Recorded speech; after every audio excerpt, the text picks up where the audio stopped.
Hello and welcome. My name is Chad Hogan. I'm a professor of adult and lifelong education at North Carolina State University, and this video is an introduction to transformative learning theory. Specifically, what we have time for today is to talk about Mesereau's theory of perspective transformation. In a nutshell, people have been interested in the possibilities of human change for a long time, certainly at least recorded history.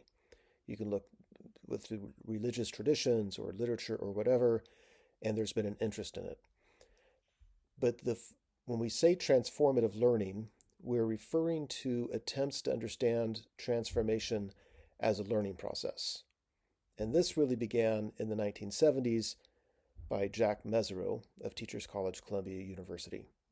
He developed what he called his theory of perspective transformation, and then over time it became known under different names, including transformative learning, which is the most common one today.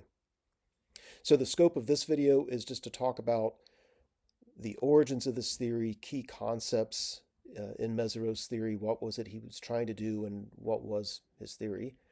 We'll end with some critiques and possible paths forward. To begin, let's talk about the sources of Mesereau's theory. I would say really there are kind of three interlocking foundations here. Number one, obviously Mesereau is a scholar. He very well read across a range of disciplines, and he brought a certain lens to the creation of a theory. And some of those things will become apparent as we walk our way through it. Number two, very famously, he said that his theory originated because he saw his wife, Edie, go through some profound learning changes. She had been a stay-at-home wife and mother. Then when her kids left the home, she started a new career. And both of them noticed that it wasn't, the changes she experienced weren't just surface level learning. There was some deep questioning going on, some deep learning going on. So having seen his wife's experience and then thinking through that experience through the lens of his scholarly preparation, in the mid-70s, Jack Mesereau led a research study. And it was this research study that he points to as the basis for where he developed his theory. This was with a series of community colleges. I think there were a dozen in total in the Northeast and in the Northwest United States. They were looking at return to work programs. So this was, keep in mind, this is during the women's liberation movement in the 1970s, and a lot of women across the country were going into return to work programs, re-entering the workforce.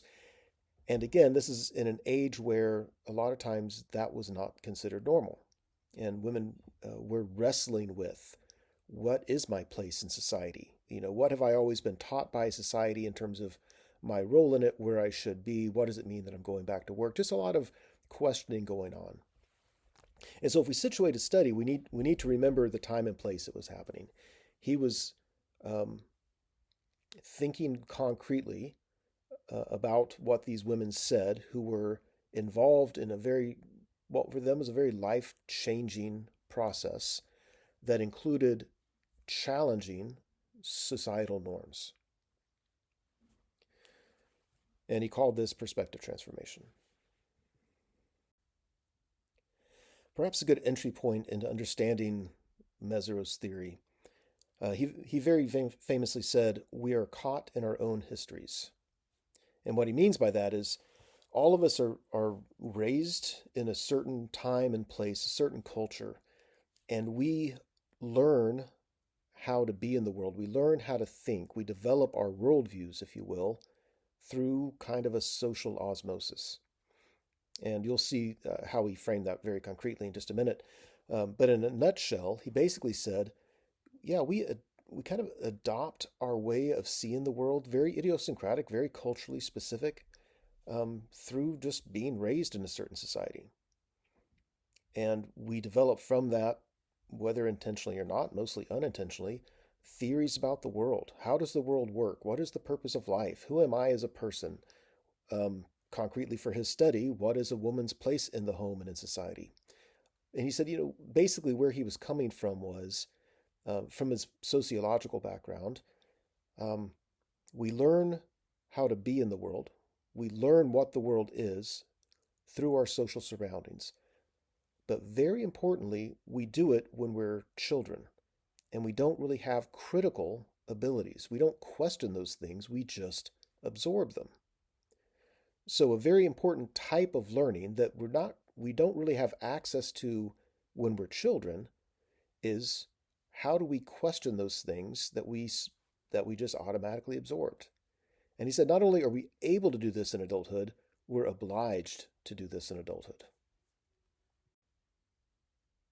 So from that perspective, Mezirow very famously said, childhood is a time of formation, and childhood learning is formative. But adulthood is a time of transformation because adults are now can become capable of seeing inaccuracies, distortions, etc., in their own beliefs, feelings, and attitudes. Let me point out a key idea that's here that it's just kind of his theory is kind of absolutely embedded in, and that is kind of his anthropological assumptions, like who are humans? And he would say humans are fundamentally meaning-making creatures. Our primary drive is to make sense of our experiences. So said another way, you're walking down the street, you're bombarded with stimuli. There are things you see, sounds you hear, sensations on your skin. And we ignore most of it. We choose some of it, and we have to make sense of it. And it's like not that we can make sense of the world, we are driven to make sense of the world. That's we have to do that. And what he's focusing on in his theory is this process of meaning making. Also embedded is that as humans, we are inherently rational. Now, he doesn't think that there's nothing magical about the human ability to think. Of course, it's still flawed. One might say bounded. But for Mezirow, humans have the capacity for rational, relatively objective thought and critical reflection, meaning we have the possibility to be able to think about our own thinking.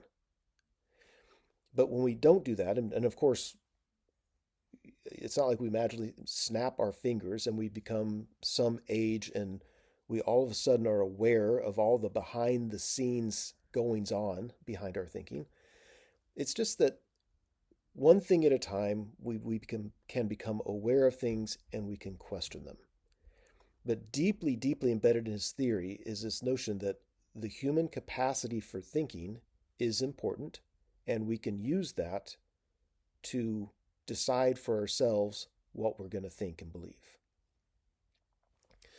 So, related to all these things is also his view of the self.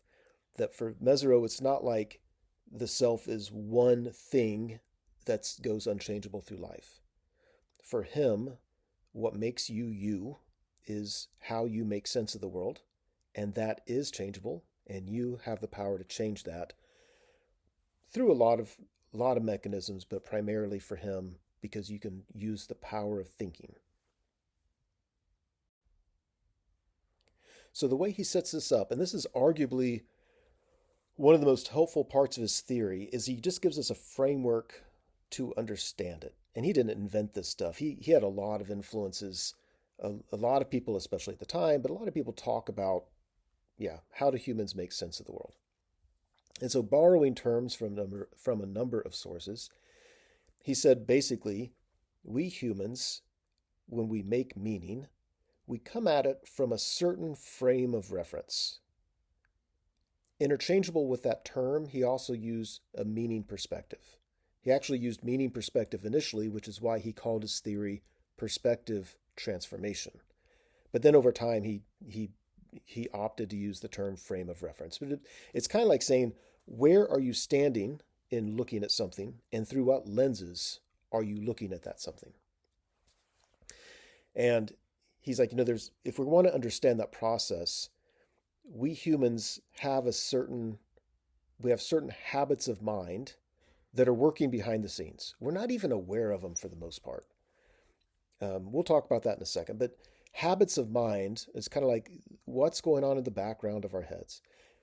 And then when presented with stimuli, like we see something, we hear something, whatever, we create a point of view. And this is just specifically what we think. And a point of view is relatively easy to change. Matter of fact, most learning involves a particular point of view. Most learning doesn't involve the behind the scenes anything, right? We have a certain structure by which we understand the world, and then we just kind of add on to it here and there. So you can transform a point of view, but that's not really what he means by a perspective transformation. By perspective transformation, he means when that meaning perspective fundamentally changes. He means when a habit of mind, something that for the most part you were unaware of, you took it for granted. It is like a fish becoming aware of water, right? Those habits of mind are incredibly difficult to really become aware of, and then difficult to change. Because again, this is something that's you learned from your earliest moments and has just been there in the background your whole life so far. How do you change that? Now, for Mezirow, he's like, it's when we address these habits of mind, when we change a habit of mind, that has huge effects. Because emanating from that habit of mind are multiple points of view, all of which now come into question and change or whatever. But a change in the habit of mind is, for Mezirow, the heart of what transformation is. So, what is a habit of mind? Well, for Mezirow, he kind of lumped everything in there. And when you look at the examples he gave, and the examples I'm listing on this screen here are literally from him, and you just see like he's pulling from a wide variety of sources, saying here are different ways that people talked about different habits of mind. So some people might talk about cultural canons, right? What is it that your culture kind of believes, or ways of thinking in your culture that other cultures maybe don't do it the same way?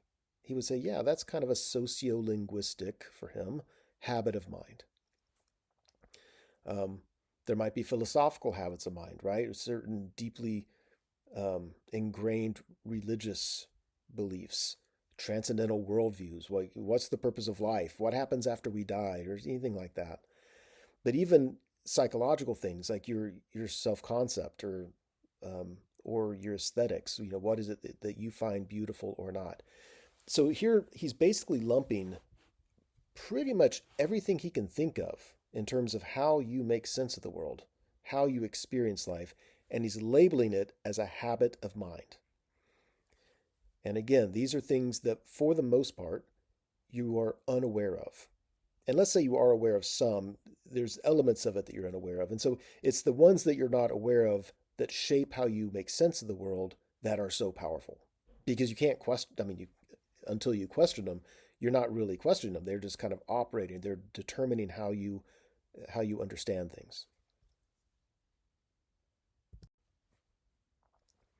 A point of view, again, are very specific things, specific attitudes or beliefs or value judgments. These are relatively easy to change, right? I mean, learning's never easy, but yeah, anything dealing with learning is going to include at least the change in some kind of points of view.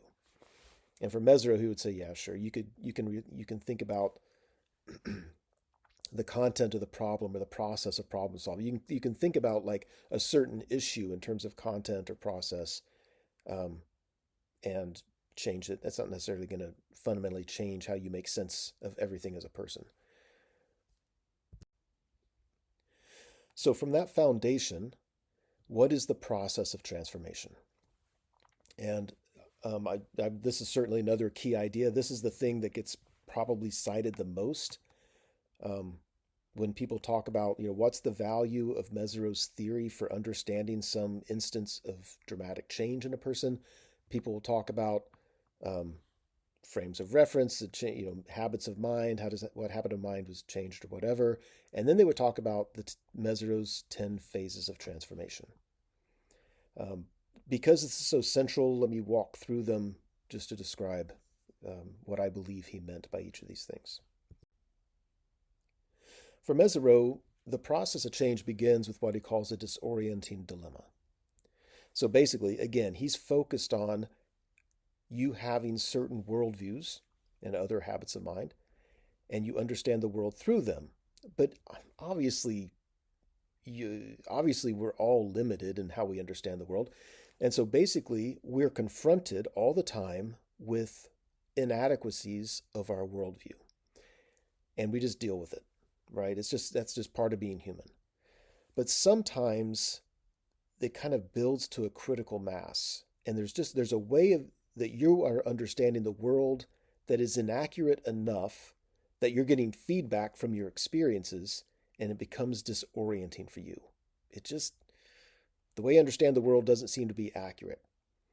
And so for him, he said, this is what begins change. Your worldview is you become aware that your worldview is inaccurate, and that awareness becomes problematic enough that it kind of forces you to start thinking about it. So, if a disorienting dilemma becomes strong enough, then people may begin to ask themselves how they, or maybe more specifically, how their way of understanding the world, may be the cause of whatever problems they're having at the moment. So, this introspective moment, um, is very importantly, he said, it's a self examination with feelings of guilt or shame. And I find it so interesting because he never really expanded on that. But in research I've done, I would agree that this kind of initial part of transformation, a lot of times people feel kind of guilty for calling into question these things that they learned from their earliest moments. And it kind of makes sense. If the behind the scenes way of the way that you think that you learned without realizing you were learning it, but you learned it from your parents, from your primary caregivers, presumably from people who loved you and cared for you from your earliest moments on, then maybe it makes sense that when you question those things, when you feel that those things are wrong, it can feel kind of like an act of betrayal to those primary caregivers, from the people that loved you and presumably you loved as well. And then, yeah, just for questioning those things, it can bring on feelings of guilt or shame.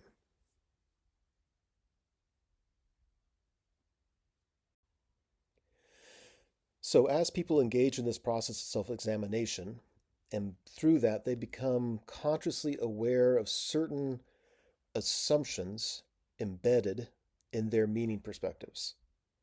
And I think this is key for understanding Mezirow, just the way he talks about it. Um, because there could be other ways of talking about it, right? But he said basically we make assumptions about the world, right or wrong, and we discover that, hey, there's some assumption I've had about the world that I'm beginning to recognize as wrong, and now I can assess it, right? It was behind the scenes. Now I bring it in front of the scene, so to speak. I can see it as it being an assumption, and I can decide to what extent will I still believe this, or to what extent do I believe it's distorted or incomplete or maybe completely wrong. This is a key part of Mezirow's theory. Like I said, there are 10 steps, but when you look at Mezirow's writings, it's really this third step where almost his whole attention was on. What does it look like to engage in this critical assessment of assumptions? A lot of times he would call this critical self-reflection. So critical, right? We're not just reflecting and taking whatever, we're actually evaluating it. And a self-reflection, because we can reflect on the facts of a situation. We can reflect on the process. When I tried to figure this out, what process did I use? Was that process flawed? Those things, as we talked about before, that's kind of normal learning here. But you can also engage in what he called premise reflection. And this is when you question the underlying assumptions that led to a problem in the first place. And it's when you kind of get to this level of premise, this level of what was I not even seeing before? This is the most likely thing to lead to perspective transformation. So, like I said, because meaning perspectives are shaped and formed by your most influential childhood authority figures, a lot of those things would have that we're calling into question would have felt like common sense. And questioning them can also make one feel it can be a very isolating experience, right? In many ways, you're growing in your way of looking at the world, you're growing apart from what for you would have been a very important social circle. So maybe you're growing apart because now you're in a new social circle and you're growing more like this new social circle.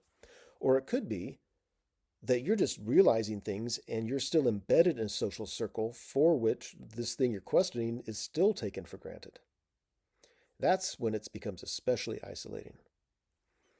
And so in Mesereau's study, he said an important phase of transformation is that in coming to question things and being discontent, if you will, right? Having this disorientation, this belief that this some common sense thing may not be common at all.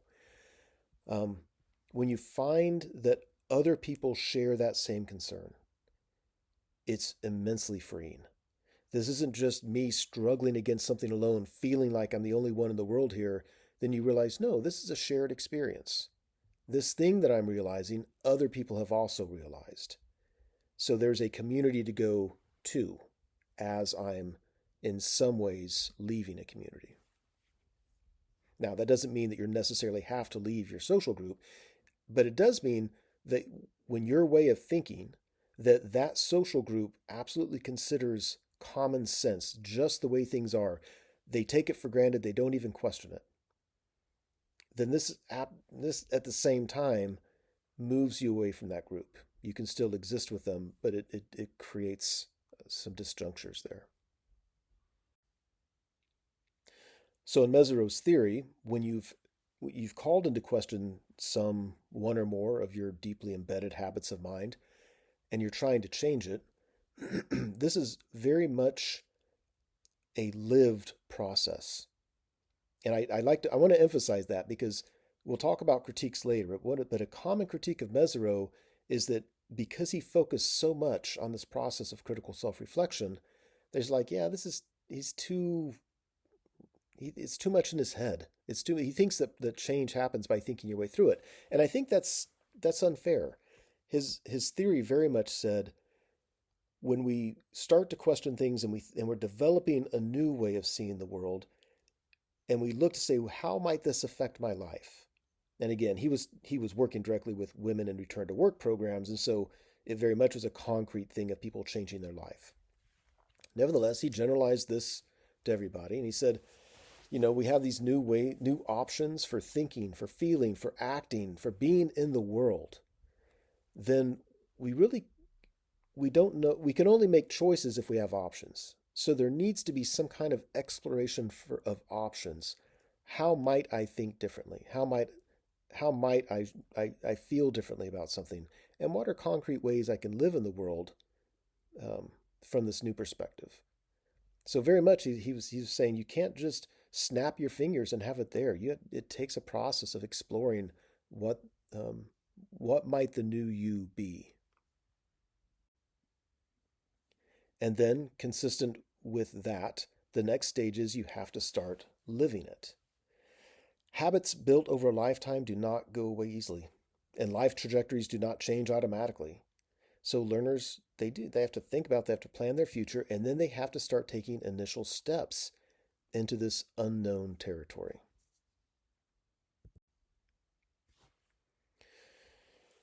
As we're taking those initial steps and we're trying to think differently, we're trying to do something differently, there's a lot of stuff we don't know. And so there's normal learning that is very much embedded into a larger process of transformative learning.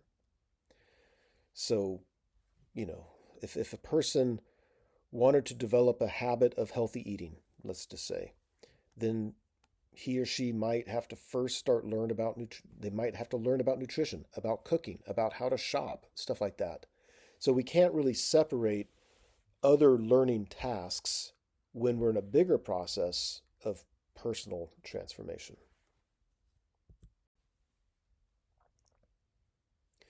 And then very much in line with this living your way through transformation, he pointed out in his step 8 that whether it's a stay-at-home mom returning to the workforce or it's a first-generation college student trying to go to college for the first time, um, transformation involves kind of this tentative trying out of new roles. We've sat down, we've questioned some things, we want to make changes, we've explored our options, we've started these concrete steps, we're trying to learn along the way, and we find ourselves therefore in new social roles. A first generation college student is now a college, they're a college student now, and they obviously weren't that before. They may not have had a lot of role models. Everything's new. Yeah, it's kind of this testing out. We have to start living this new us that we want to become. In step 9, yeah, now that we've learned the things we need to learn, we've taken steps into this new social role, yeah, we feel a sense of foreignness. I would even say maybe a sense of impostership. And it takes time. It takes time to be better at inhabiting that new social role. And as we become better at it, then we develop more self-confidence in this new person that we are. And then in step 10, over time, all this intentional effort into change begins to feel more normal. Changes in thinking and acting in different life's contexts start affecting other contexts. So we have a different way of interacting with people in our personal environment, in our home, and those changes reflect themselves now with how we interact with others in the community and others at work, etc. So this reintegration of the new perspective into one's life is where this kind of new way of being, which may involve one or very few contexts of your life as you're initially making those changes, start to feel more comfortable. It feels like the new you, and we start seeing them manifest across your life. Okay, so those are the first two key ideas. Key idea 1 was the foundational assumptions that we are meaning-making creatures and what's a framework for understanding that process. Key idea 2 was what are the 10 phases of transformation? What does a transformation phase look like? Key idea 3 that I think is important to understand is what are the key drivers of change for Mezirow and his theory? I would say 2. Number 1 is critical dialogue. When I look at the 10 phases of transformation, I'm not sure where I would place critical dialogue except in phases 1, maybe 2, probably 3. But basically, he's like, not only are we meaning-making creatures, but this is never really an individual process. If you really care about understanding the world more accurately, we almost always feel the need to do that with other people. I want to check what I see with what you see. So for Mezirow, when he talked about what are the processes of transformation, even though he had these 10 phases that that dealt with emotions, that dealt with imagination, that dealt with trying out a new social role, when he talked about the key drivers of change, there were 2. And one is coming into dialogue with others, especially others with whom you disagree. And he called this critical dialogue, and that very much was not a debate. He was saying, in a sense of genuine trying to understand how somebody might see something differently, and that person trying to understand how you see it differently. And so you're trying to help each other. So there's empathy here. There's a sense of solidarity. There's perspective taking. And there's also criticality. Like I want you to help me understand what are some assumptions I'm making that may not be true, right? And I help you understand that. And so for Mezirow, this was very much a social endeavor of checking our understandings with others. And of course, you can never do that with everybody in the world. So you do it maybe with one person and then come in contact with others with whom you disagree, and you have that kind of dialogue with them, and it's being exposed to otherness from a stance of solidarity, of a genuine mutual attempt to understand that leads us again, I don't know where to place this in its 10 phases, I'm assuming, which would lead us to this either to a disorienting dilemma or would assist us in our process of critical assessment of our assumptions. So either phase 1 or phase 3. Regardless, for him, it's very much a social process of working with others to try to understand the world better. The second key driver of change for Mezirow is critical self-reflection. So he talked about this in terms of contrasting objective reframing and subjective reframing. So objective reframing is again, this is normal learning here, where we reflect on the assumptions maybe that others are making in whatever the issue is, right? It's just kind of critical thinking broadly applied. Subjective reframing is this very difficult process of being critical when reflecting on our own way of making sense of the world. This is very much a metacognitive activity. We have to think about our thinking. And of course, he defined the habits of mind so broadly that when we say, like, what are the assumptions, if we're going to use that word, that we're reflecting on, those assumptions could be embedded in a narrative, right? Like we all, and I'm getting these things directly from Mezirow. So he would say, we all have narratives that we tell ourselves stories about the world, stories about ourselves, and those stories are not necessarily accurate or all-encompassing. So we might find assumptions embedded within them that could change. They can be embedded in systems. What are tacit assumptions you have about economics or culture or whatever? These assumptions can be involved with feelings and interpersonal relationships. It could be about the way one learns. It could be about anything. But when we critically self-reflect on the way we're making sense of the world and we reframe that, is what he would call subjective reframing.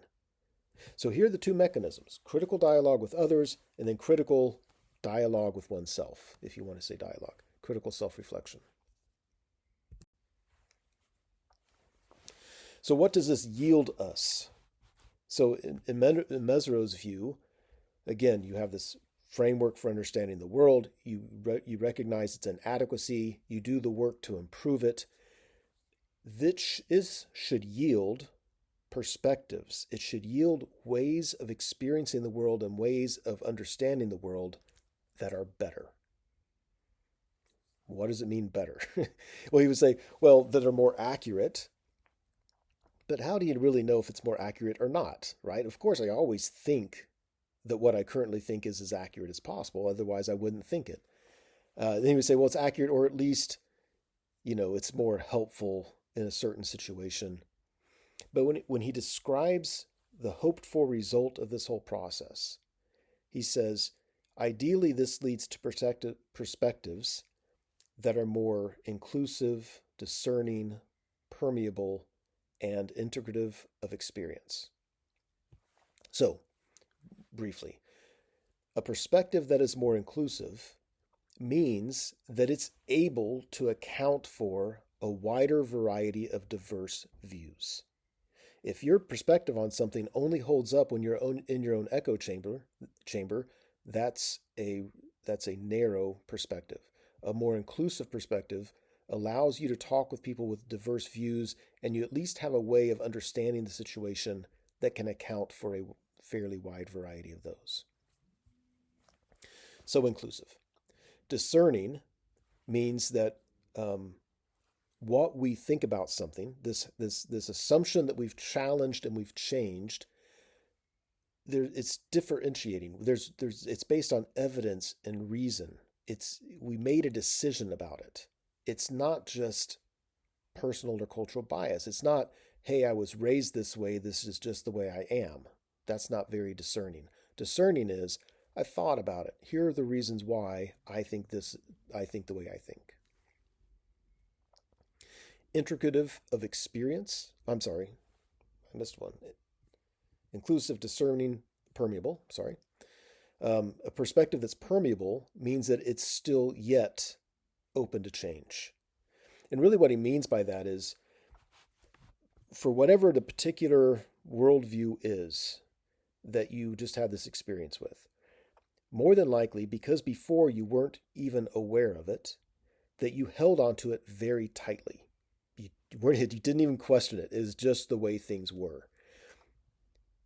Having come to understand that it was not just the only possibility there, but it was wrong, you now have a new one, but you don't hold on to the new one that tightly.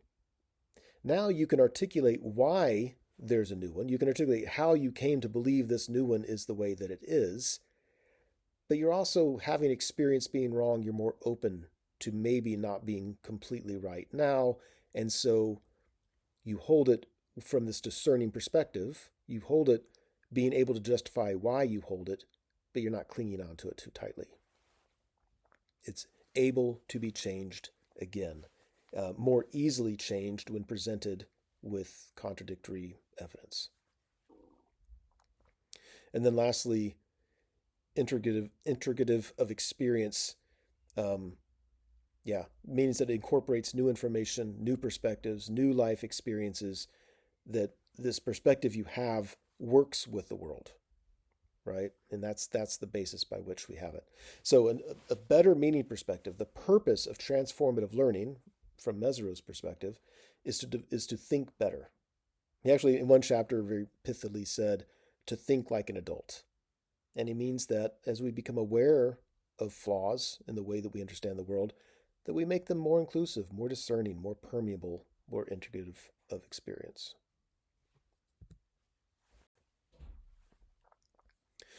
So, what are critiques of Mesereau? There's some early critiques that it's like once somebody said it, then everybody cites it. And there aren't a lot of different critiques. There's like four main ones you hear all the time, for better and for worse. So, critique number one is Mesereau's approach is too rational, it's too cognitive. The critique is that Mesereau felt that you could think your way through transformation. That it's like, oh, I must be wrong about this. Let me critically assess it. Yes, I will now believe this.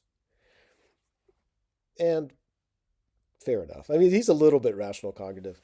It's not that he ignored things. And as he developed his theory over time, he tried to be open to critique.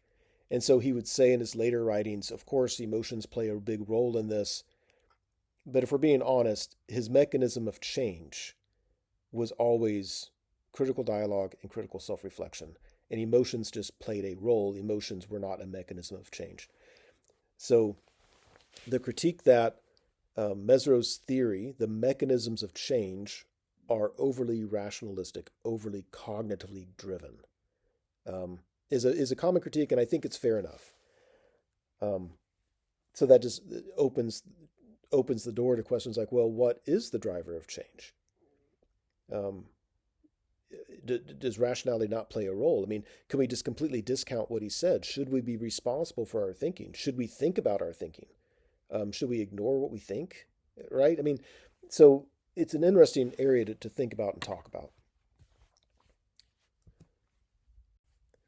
Another key critique is that, he positioned his theory as being emancipatory.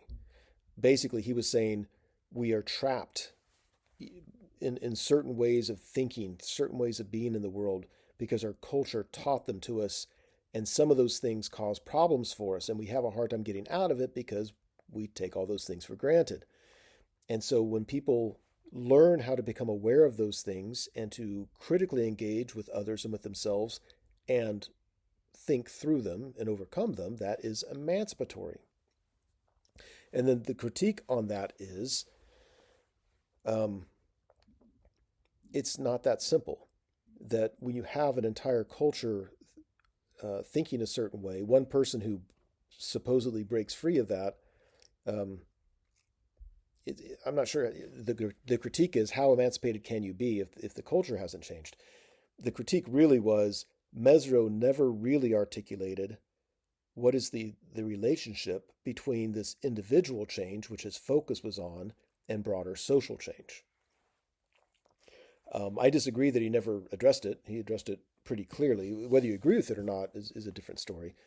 But what he said was, especially if we want to live in a free democratic society, right, then he said, you need to change people, and then people need to change their families, their communities, their societies, the world. That if you step in as the educator or whomever and you just try to change people, you determine what that change should be, you determine how the world should be. He's like, that might be something, but that's not really education. You just take people from being um, not free in one way of being in the world, and you make them not free just being another way of being in the world. So um, I think this is an incredibly important point. I agree with the critique that if you just go around helping people think better, the world isn't necessarily going to change. But then again, I'm not sure what exactly is going to make the world change. And what I don't need is one person trying to be the new king or queen to dictate what that change must be. If you're looking at the role of educators, and Mesereau absolutely was, then I think it's fair enough to say, what is the role of education in social change? And the role of education might be to help people become equipped to question things and to think better. And I, for one, absolutely agree with that being the role that education should play in broad social change. So the critique that the critique that he didn't have a plan for broad social change is fair, and I think he would say that was never his intent. He was trying to create a theory of learning to understand the emancipatory potential of being able to think about your thinking. And that, he argues, and I would agree, plays a hugely important role if society's ever to be a better place. Critique number 3 comes from a postmodern perspective. They say Mesereau assumes some kind of unified self, as opposed to the postmodern vision, which is this: there is no constant you, that you are constantly shifting and changing based on the context you're in. And similar to that, they'd say that Mesereau assumes that there's one unified form of rationality. There's one way of good thinking that we can use to think about our thinking and be better in the world, as opposed to different ways of deciding and thinking based on the context. Well, one, I would say Mesereau very explicitly framed his theory as a response to postmodernism. So Mesereau I don't think he cared much about postmodern critique, because I don't think he was a huge fan of postmodernism, especially in the sense of an extreme postmodernism where you just say nothing's real, nothing exists, everything's just, um, you know, um, is what it is. And he was like, no, there's a reality that we live in. There are better and worse ways of thinking. I think it's fair to try to think our way through that. Nevertheless, that is a critique you will hear. And fourthly, so some people said, what's the difference between this and just development, maturity? Somebody, getting more experience in the world and just, becoming more experienced, more developed, if you will. And Mesereau's response to that was, I think this is a form of development.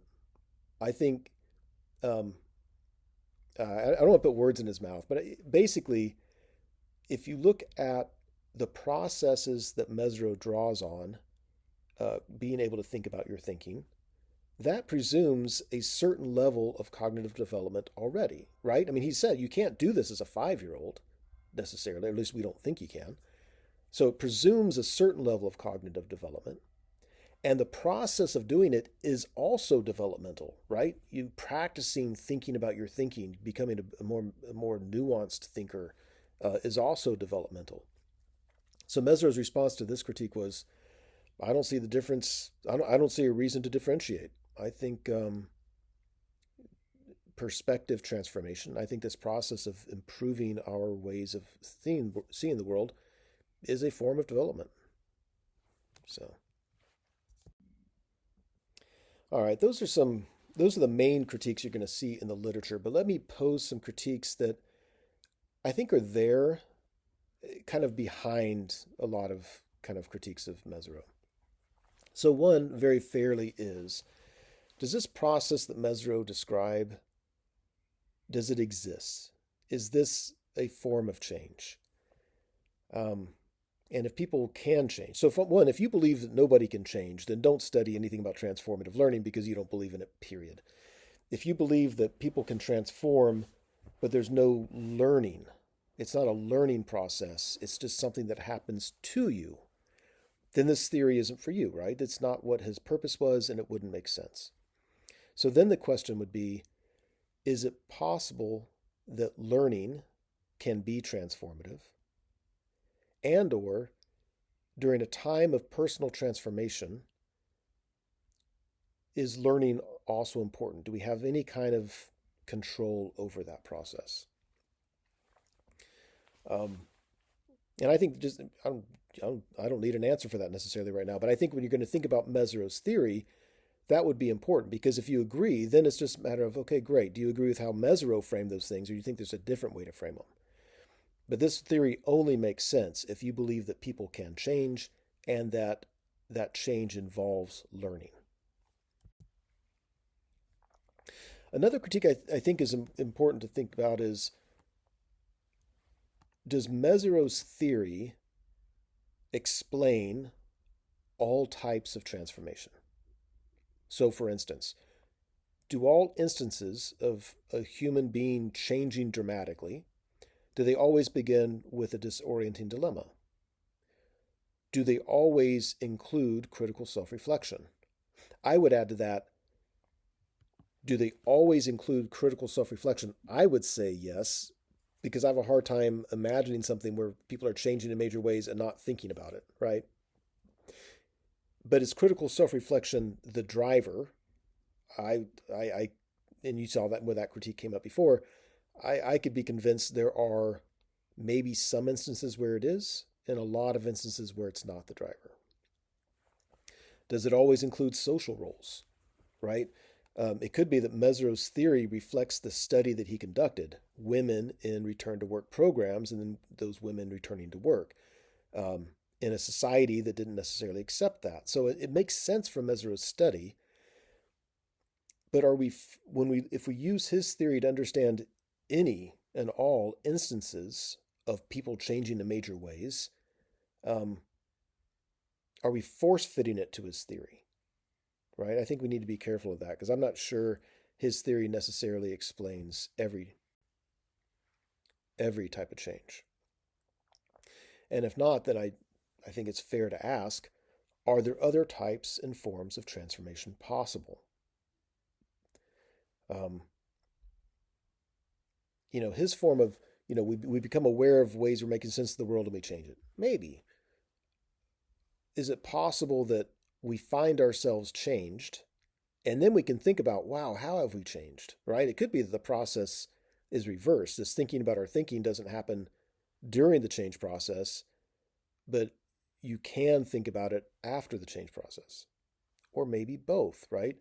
So, nobody I think is really clear right now on what's the full range of types or forms of transformation, and would Mezirow's be one type among many types? Would Mezirow's theory maybe be one way of looking at those? But there might be other ways of looking at it where you just see things that his theory wouldn't see. I think if you're going to use his theory, you need to be aware of that. So let me end on this. Yeah, is Mezirow's a framework that's applicable to all possible transformations? Obviously, I think not. I think it can be in my reading and my research, I found it very useful for most everything that I can think of, but very often it's not all encompassing. It highlights some things that are useful, but I almost always find myself going to other theories to supplement it. Is it one form of transformation? It could be. I almost wonder if, it kind of depends. If you look at his 10 phases, you can look in the literature, and it goes beyond the scope of this video, but you can find other people proposing different phases. They think it just happens differently. So in that way, his phases are maybe useful, maybe incomplete, right? I think it'd be difficult to come up with a list of phases that would account for everything. Um, yeah, are there forms of transformation that don't necessarily revolve around your ways of making sense of the world? Maybe. It depends. Mesereau defined habits of mind so broadly that I think from his perspective, it would account for everything. But for me, I'm like, there might be a difference in your worldview, like assumptions you make about the world and other people and yourself, and for existence, for example, the way that you feel in the world, your moment to moment emotional experience. I think it's possible to transform in a way, just as one example, as in a way where your moment to moment felt experience is dramatically different. And I think to classify that as a worldview assumption is kind of a force fitting into his model that's better explained maybe somehow differently. What Mesereau did that I am a big fan of is if you ignore the 10 phases and you go back to the drivers of change, critical dialogue, critical self-reflection. And I think he saw that as the kind of education we should be providing to adults. I'm not sure, well, I am pretty sure actually. I don't believe that we should go into especially formal learning environments trying to transform people for a variety of reasons, which will probably be the topic of another video. But I think it is fair to say, can we equip people and help them develop the skills of good critical dialogue and critical self-reflection? And we know that if we do that, there's a fair chance they're going to have a disorienting dilemma.